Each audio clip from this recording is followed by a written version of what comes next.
Сәлем достар, бүгін сіздермен мен Айгерім, менің каналыма қош келдіңіздер.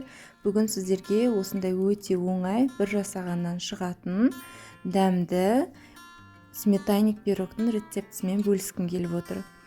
Ол үшін пирогымыздың рецептімізге өтпестен бұрын қазақ қыздарыңыздың каналына жазылып, қолдау көрсетіп кетіңіздер достар. Ал кеттік ендеше, көп созбай пирогымызды дайындайық. Ең алдымен осындай бөлме температурасындағы сары майымызды ыдысымызға салып аламыз. Қажетті мөлшерлерін мен сіздерге астына қалдырып кетем. Оның үстіне қант салып, екеуін бірге жақсылап араластырып, осылай вилканың көмегімен езіп алатын боламыз. Оның үстінен ұнымызды саламыз.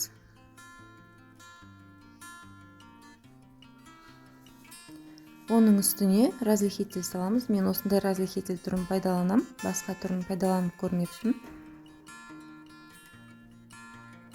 Разрыхителімізді салып, үстінен араластырып жібереміз да, жақсылап тұрып қамыр илейтін боламыз. Біздің қамырымыз осындай үгітілмелі болып тұру керек. Осының үстінен бір дана жұмыртқамызды салып жібереміз.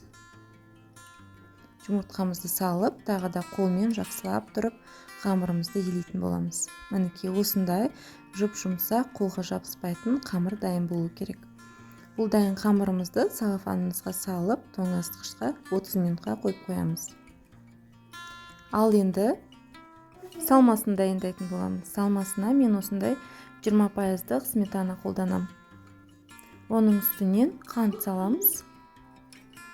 Қалауларыңызша ванилин салсаңыздар да болады. Мен өз қалауымша ванилин салдым. Оның үстіне осындай 4 дана жұмыртқамызды салып, барлығын жақсылап тұрып араластырамыз. Осы жердегі айтып кететін құпия достар, араластырған кезде миксермен мүлдем араластыруға болмайды. Вилканың көмегімен немесе осындай вениктің көмегімен жайлап қана 15-20 секунд қана араластырамыз. Одан көп араластыруға болмайды достар. Мінекей менің салмам дайын, көріп тұрғандарыңыздай.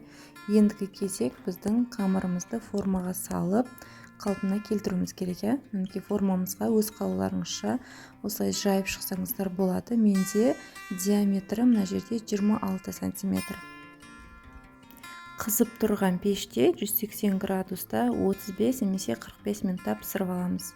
Әркімнің пеші әрқалай, сол үшін жақсылап астын басып қарап тұрсаңыздар болады. Мінекей достар, мен сметаннигім дайын, өте керемет. Міндетті түрде суығаннан кейін барып кесетін боламыз. Суымай тұрып кесуге болмайды.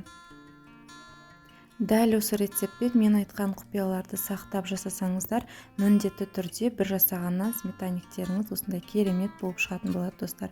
Сіздермен болған мен Айгерім, қош сау болыңыздар.